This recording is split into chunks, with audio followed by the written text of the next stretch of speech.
नमस्कार, स्वागत है आप सभी का। मैं हूं कृतिका और देश का सबसे भरोसेमंद चैनल डीडी न्यूज पर लेकर हाजिर हूं आपका अपना पसंदीदा शो खबरों का सरपंच न्यूज पंच। और इस कार्यक्रम के जरिए हम आप तक हर रोज वो तमाम खबरें पहुंचाते हैं जिन पर रहती है हम सभी की नजर, क्योंकि न्यूज पंच में सिर्फ खबर नहीं बल्कि होती है हर खबर की पूरी पड़ताल।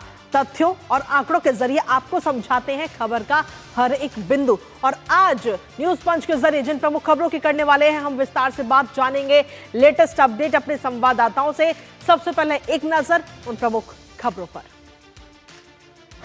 तो सबसे और पहली और प्रमुख खबर है नकली नोटों से जुड़ी हुई। जी हां, नकली नोटों वाला मदरसा इस वक्त सामने आया। कई सारी तस्वीरें भी इससे जुड़ी हुई सामने आई है, जहां पर मदरसे के अंदर नकली नोट का पूरा जखीरा बरामद किया गया है और पुलिस की तरफ से इसको लेकर बयान भी सामने आ चुका है। आरोपियों की भी गिरफ्तारी हुई है। आखिर कितने आरोपी इसमें गिरफ्तार हुए और ये पूरा जो जखीरा है वो आखिर कहां से बरामद किया गया है और कितने नोट वहां से बरामद हुए हैं, बताएंगे इस पूरी खबर के बारे में विस्तार से आपको। लेकिन इसके साथ ही जो दूसरी प्रमुख खबर वो भी आपको बता दें, जहां हमले को तैयार है इस वक्त अमेरिका। जी हां, अमेरिका की तरफ से नाइजीरिया को इस वक्त 2 टूक संदेश दिया गया है, लेकिन आखिर इस संदेश के पीछे वजह क्या है वो आपको बताएंगे। और इसके साथ ही अमेरिका को लेकर नाइजीरिया की तरफ से क्या कुछ बयान सामने आए, बताएंगे इस खबर के बारे में विस्तार से आपको। लेकिन इसके साथ ही जो तीसरी प्रमुख खबर वो भी अंतर्राष्ट्रीय जगत से जुड़ी है, जहां दुनिया का सबसे बड़ा म्यूजियम इस वक्त सामने आ चुका है। हालांकि इसकी तैयारियां पिछले काफी लंबे समय से चल रही थी, लेकिन इसके बनने की शुरुआत हुई थी साल 2005 से। 2005 से शुरू हुआ ये म्यूजियम 2025 में अब पूरी तरह से बन चुका है। आखिर कहां है ये सब दुनिया का सबसे बड़ा म्यूजियम और कौन कौन सी धरोहरें यहां पर रखी जाएंगी, बताएंगे इस खबर के बारे में विस्तार से आपको। लेकिन सबसे पहले शुरुआत पहली और प्रमुख खबर के साथ। जब भी हम कैश में कोई भी लेन देन करते हैं तो ये अच्छे से सीधे तौर पर हम देखें तो चेक करते हैं कि कहीं कोई नोट नकली तो नहीं है। लेकिन मध्य प्रदेश के खंडवा में 1 नहीं, 2 नहीं, 3 नहीं, 4 नहीं बल्कि नकली नोटों का पूरा जखीरा बरामद किया गया है। नकली नोटों की ये बड़ी खेप किसी घर से या किसी होटल से नहीं बल्कि एक मदरसे से मिली है। अभी तक पुलिस लाखों रुपए के ये नकली नोट बरामद कर चुकी है और अभी तक हुई गिनती को लेकर बताया गया कि 19 लाख रुपए से ज्यादा के ये नकली नोट है।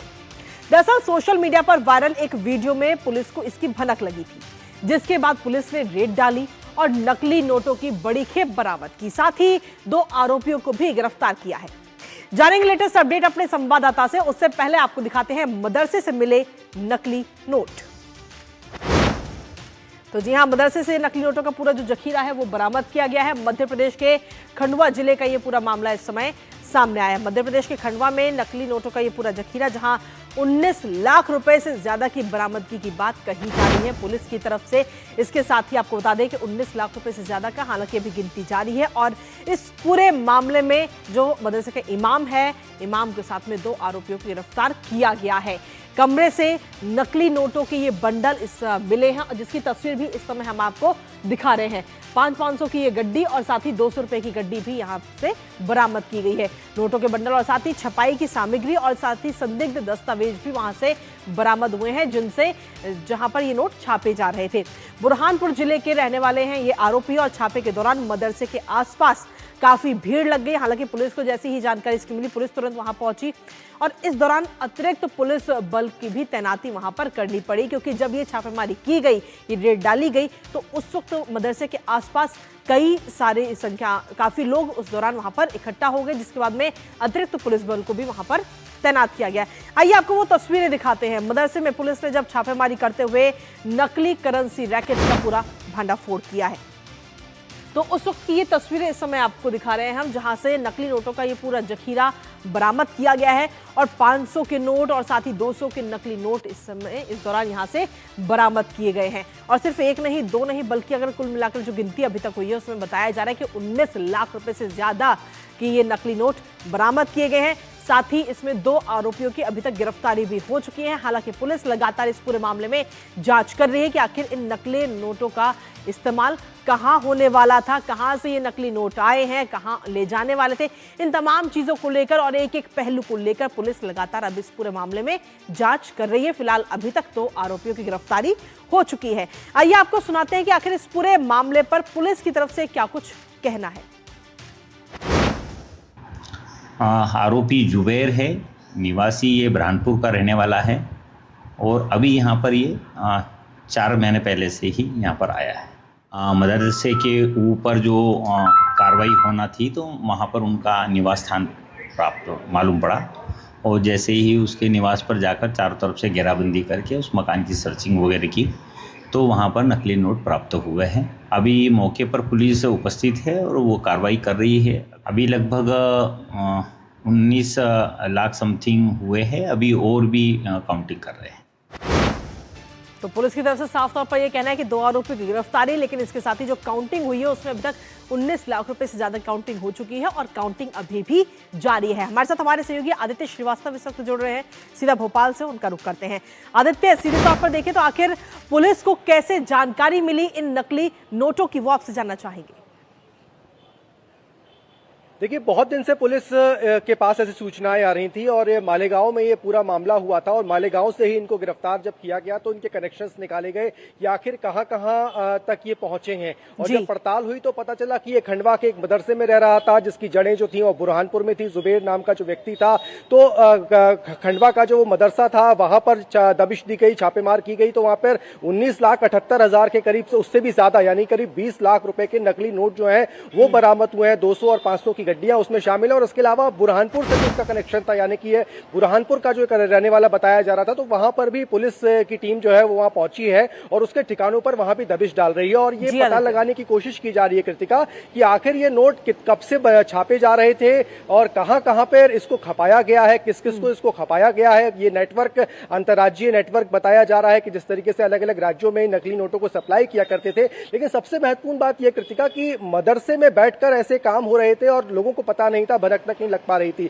ये एक बड़ा सवाल है और इसी पर मध्य प्रदेश के जो मंत्री हैं कैलाश विजयवर्गीय, उन्होंने एक बयान भी दिया है हाल में कि पिछले कुछ दिनों में मदरसों में लगातार इस तरह की अवैध गतिविधियों की शिकायतें मिल रही हैं। लिहाजा मध्य प्रदेश की सरकार वो मुख्यमंत्री से बात करेंगे और ये उनसे आग्रह करेंगे कि ऐसी कोई नीति बनाई जाए जिस पर इन तमाम मदरसों पर भी जो है अंकुश लगाया जा सके और वहां पर इस तरह की अगर गतिविधियां होती हैं तो उनको कैसे रोका जा सके, इस पर सरकार को गंभीरता से काम करने के लिए वो मुख्यमंत्री से बात भी करेंगे।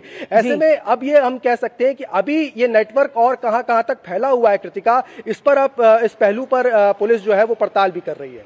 जी, इसके साथ ही आदित्य, क्या अभी तक इस बारे में कोई जानकारी मिल पाई है कि आखिर ये जो नकली नोट की पूरी बड़ी खेप जो बरामद की गई है, इनकी सप्लाई आखिर कहां होनी थी? क्या किसी प्रकार की आशंका अभी तक जताई गई है?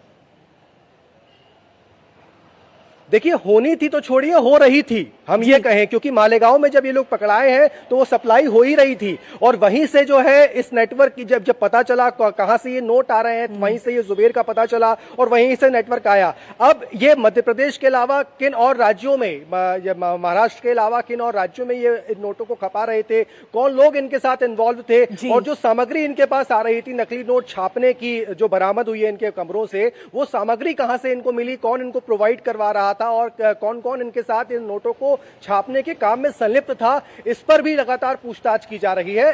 हम उम्मीद करते हैं कि बहुत जल्दी पुलिस जो है वो इस बात का भी पता लगा लेगी कि आखिर और कितने, क्योंकि ये 2 लोग नहीं हो सकते हैं, अभी एक बड़ा नेटवर्क इनके पीछे होगा और उस पूरे नेटवर्क को ध्वस्त करने की कार्रवाई जो है वो चल रही है। जिन 2 आरोपियों को इस वक्त गिरफ्तार किया गया है, उनसे किस तरीके से पूछताछ अभी की जा रही है और किस तरीके से आगे जो इनके गिरोह में जुड़े हुए लोग हैं उन तक पहुंचा जा रहा है? आदित्य,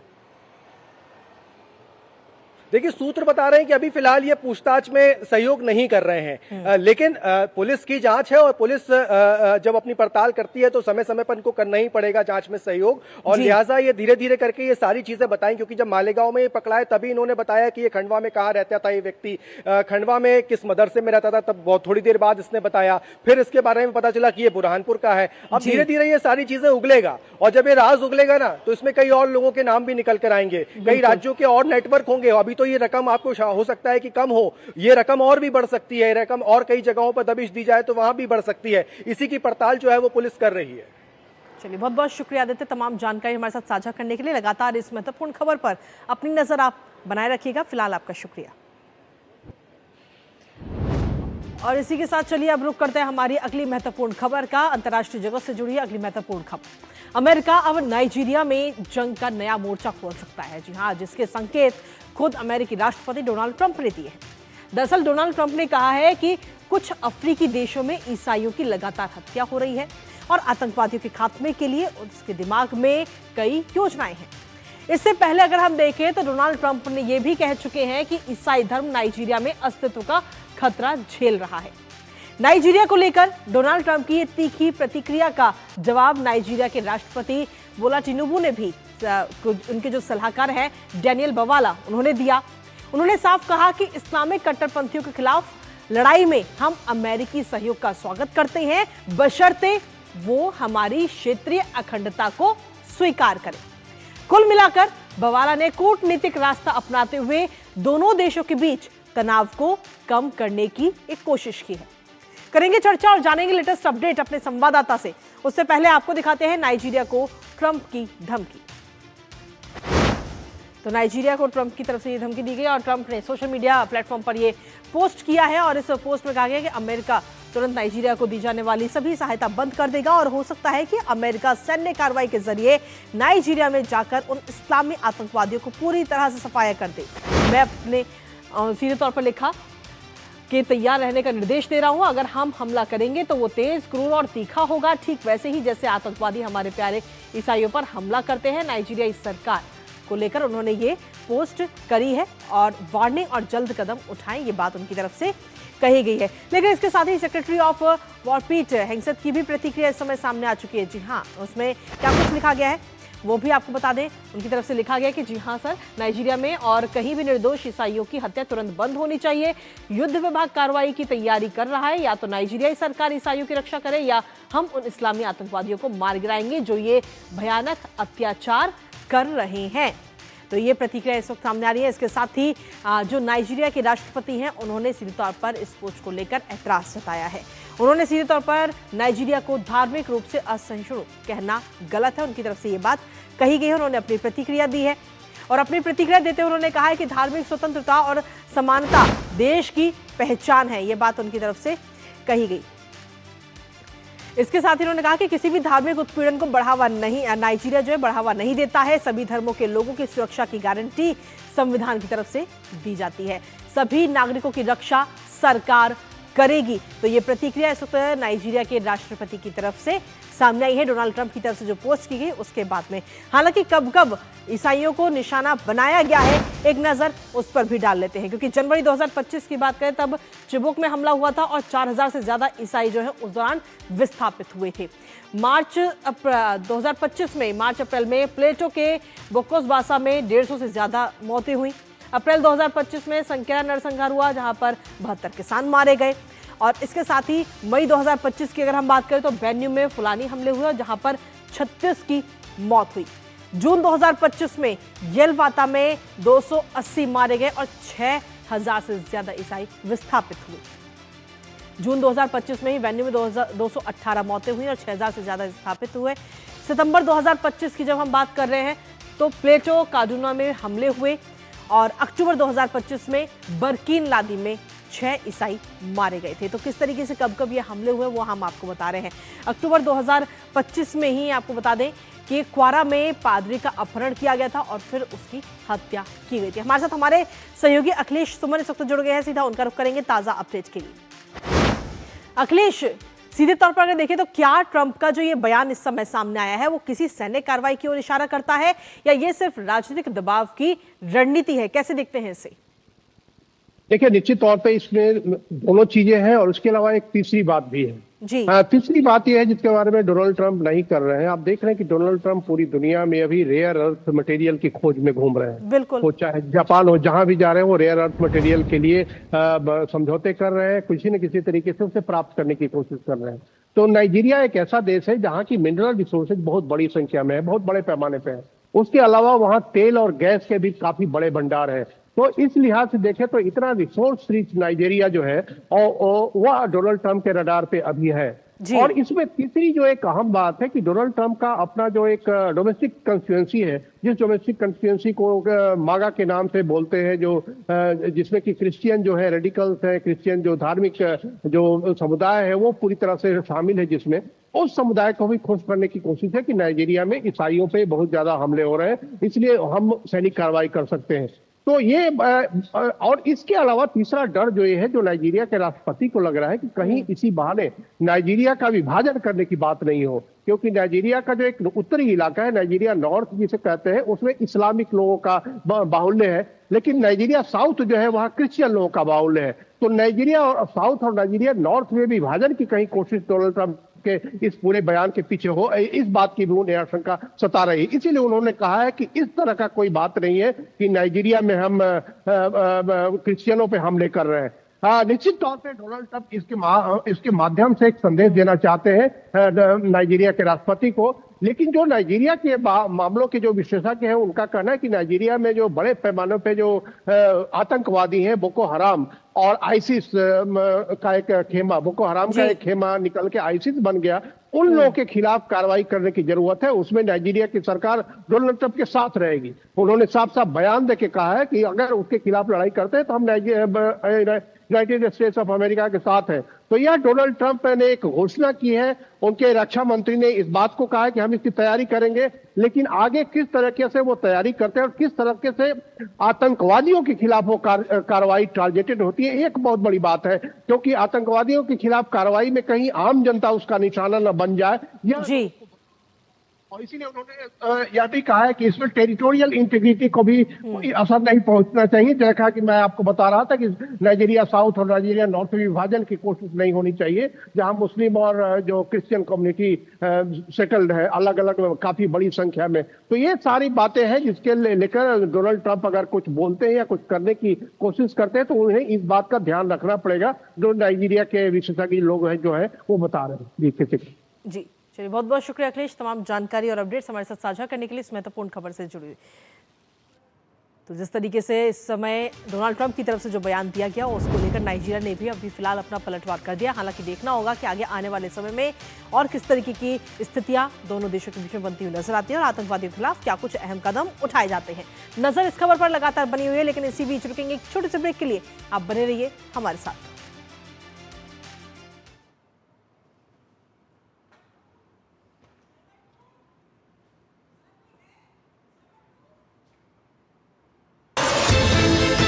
हर पल बदल रही है दुनिया, इसलिए हर खबर रखती है मायने। यूरोप से लेकर अफ्रीका, अमेरिका से लेकर एशिया, दुनिया के हर कोने से बड़ी खबरें, हर मुद्दे की गहराई से पड़ताल, लेटेस्ट अपडेट और सटीक विश्लेषण। देखिए अंतर्राष्ट्रीय खबरों का भरोसेमंद कार्यक्रम खबर दुनिया की, सोमवार से शुक्रवार शाम 7 बजे डीडी न्यूज पर।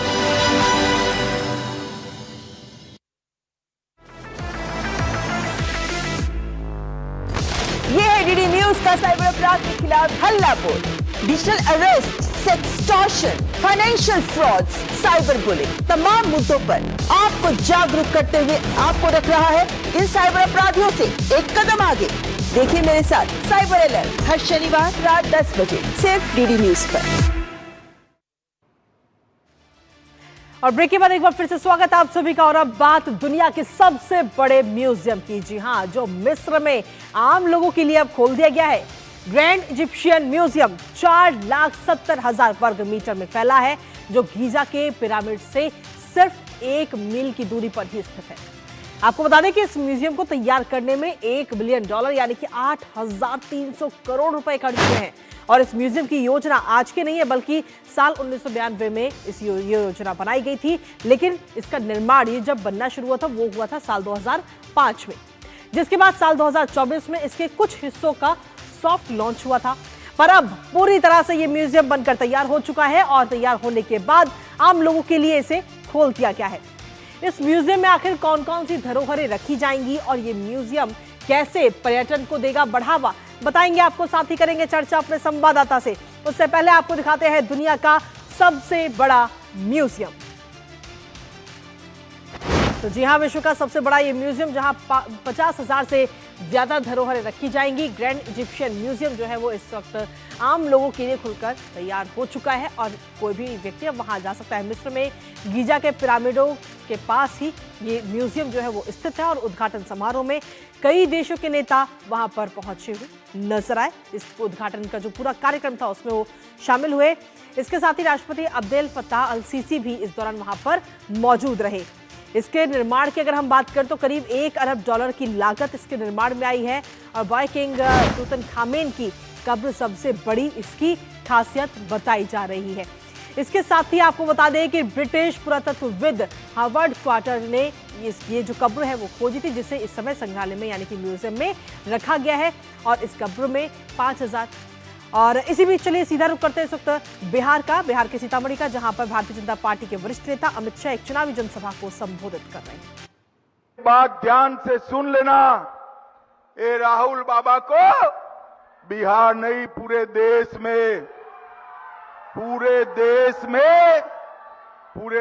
में रैली निकाल दें दो, घुसपैठिया बचाओ रैली। राहुल बाबा, हम देश से एक एक घुसपैठिए को चुन चुन कर निकालेंगे। भाइयों बहनों, केंद्र में कांग्रेस की सरकार रही, हमारे बिहार के कई जिले नक्सल प्रभावित थे। शाम को 3 बजे वोटिंग समाप्त हो जाए। आज पहली बार पूरा बिहार 5 बजे तक वोट डालने जाने वाला है, क्योंकि बिहार नक्सलवाद से मुक्त हो गया है, मुक्त। भाइयों बहनों, एनडीए सरकार का स्पष्ट नीति है, स्कूल में नियमित पढ़ाई, टाइम पर दवाई, खेत में सिंचाई और हर घर में साफ पानी की सप्लाई। ये हमारे एनडीए का वादा है। मित्रों, आज रीगा ब्लॉक वालों को मैं कहकर जाता हूं कि कुछ भी हो जाए, हमारी सीमाएं एसएसबी सुरक्षित कर बैठी है, कोई बाल बांका नहीं कर सकता। भाइयों बहनों, नरेंद्र मोदी जी ने 11 साल के अंदर आतंकवाद को समाप्त करने की दिशा में ढेर सारे कदम उठाए।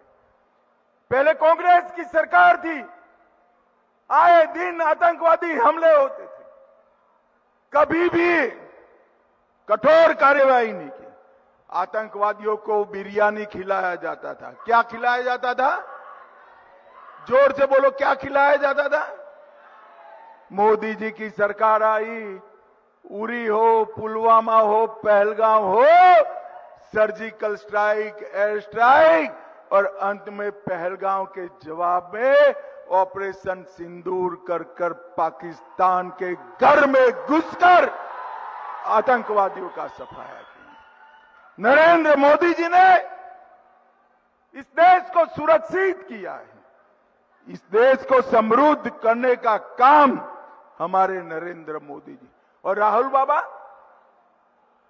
छठ मैया का अपमान करते हैं। मुझे बताओ रीगा वालों, छठ मैया का अपमान करना चाहिए क्या? अरे राहुल बाबा, मोदी जी का जितना अपमान करना हो करो, हमें आपत्ति नहीं है, मगर तुम छठ मैया का अपमान करे हो, बिहार की जनता इसको जरूर याद रखेगी। रीगा वालों, याद रखोगे या नहीं रखोगे? भाइयों बहनों, जब कभी भी उन्होंने मोदी जी का अपमान किया, जब कभी भी किया, जनता ने भाजपा को इतने ही बड़े मार्जिन से जिताया है। भाइयों बहनों, मैंने पहले बताया, लालू राबड़ी के शासन में यहां पर अंधेर राज था, जंगल राज था। रंगदारी के कारण हमारी चीनी मिल बंद हो गई थी। रंगदारी के कारण बरौनी का कारखाना बंद हो गया था। पेट्रोलियम कॉम्प्लेक्स आता नहीं था।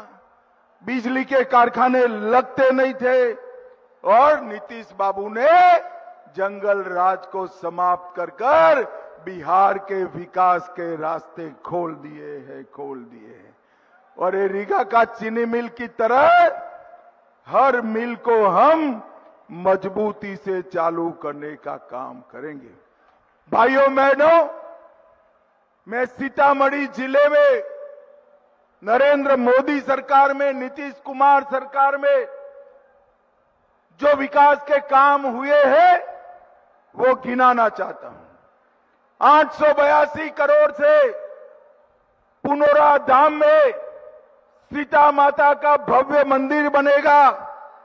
4,553 करोड़ से अयोध्या से सीतामढ़ी नई रेलवे लाइन का दोहरीकरण होगा और एक वंदे भारत ट्रेन भी अयोध्या से सीतामढ़ी तक चलाया जाएगा।